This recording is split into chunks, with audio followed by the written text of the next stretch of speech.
Future of cloud and computing அதோட and DevOps அதோட scope வந்து மார்க்கெட்ல எவ்வளவு வருஷம் இருக்கும் அப்படின்ற மாதிரி எல்லாம் நிறைய பேர் கேட்டிருக்கீங்க. அது ஜஸ்ட் இன்னொரு வாட்டி ஒரு கிளாரிட்டியோட ஆன்சர் பண்ணிடலாம். என்ன பொறுத்த வரைக்கும் ஒரு டெக்னாலஜியோட ஸ்கோப்போ ஒரு டெக்னாலஜியோட ஃபியூச்சர் வந்து அது வந்து எவ்வளவு வருஷம் இருக்கு அப்படின்றத விட அது இப்போ நம்மளுக்கு அதிகமான மார்க்கெட் வேல்யூ கொடுக்குதா அப்படின்றத வேணா நம்ம வந்து எடுத்து பார்த்தோம் அப்படின்னா கண்டிப்பா இப்போ கிளவுட் அண்ட் டெவாப் ஸ்பேஸ்ல இல்லைன்னா கிளவுட் கம்ப்யூட்டிங், ஹெச்பிசி இது தவிர்த்து இன்னும் நிறைய விஷயங்கள் வந்து கிளவுட் அண்ட் டெவாப்ஸ்ல பண்ண முடியும். கிளவுட்ன்றது ஒரு platform at end of the day, ஒரு பஞ்ச் ஆஃப் சர்வீசஸ். ஸோ அதை வச்சு நம்ம எந்த டொமைன்ல வேணாலும் என்ன வேணாலும் பண்ணலாம். அது டேட்டா ரிலேட்டடா இருக்கட்டும், இன்ஃப்ரா ரிலேட்டடா இருக்கட்டும், செக்யூரிட்டி ரிலேட்டடா இருக்கட்டும். ஸோ அதனால வந்து இப்போ இதுக்கு தரமான மார்க்கெட் வேல்யூ இருக்கு.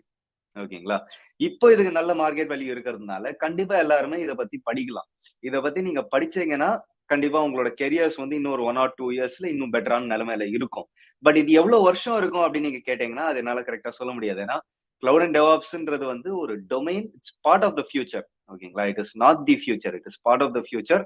அது எவ்வளவு வருஷம் அதோட மார்க்கெட் வேல்யூ அதிகமா இருக்கோ அவ்வளவு வருஷம் நீங்க அதெல்லாம் படிக்கலாம். ஏன்னா ட்ரெண்ட் படி நீங்க பாத்தீங்க அப்படின்னா சிசிஎன்ஏவா இருக்கட்டும், சாப்பா இருக்கட்டும், இந்த மாதிரி நிறைய டிஃப்ரெண்ட் டிஸ்ரப்டிங்கான டெக்னாலஜிஸ் வந்து கிட்டத்தட்ட மார்க்கெட்ல வந்தது.